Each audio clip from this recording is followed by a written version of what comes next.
tell us, how is she different then from a device like Alexa or Siri? I mean, I think I briefly touched on it earlier, but what else could we expect? So I really think the main difference with Alexa, it's kind of of the same experience. You ask questions and then Alexa responds. She will likely respond the same to all users. With ElliQ, she makes that connection between different instances of you talking to her.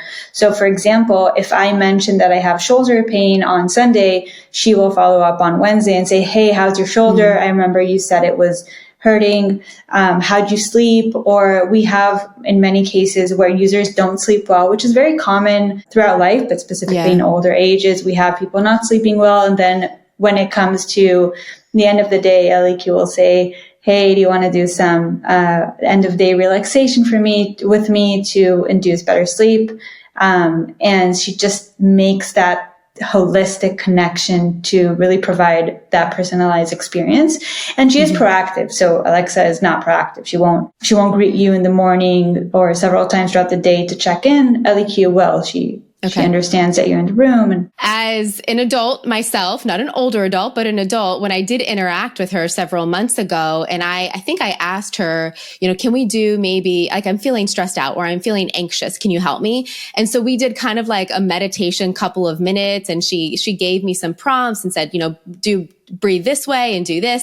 And I'll tell you what, like at the end of that, like 1 or 2 minutes, I did feel like calmer and more peaceful. And so I would imagine, the market here really is older adults, 65 and up. But, as an adult myself, that's not quite 65.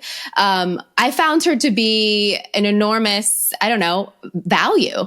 And so are you seeing even people under 65 take advantage of ElliQ and use her? Yeah, absolutely. So she is designed for age 65 and up and for people living alone. But we do have cases where we have users younger than 65. And I think our oldest one is 93, but I'm not sure about that number.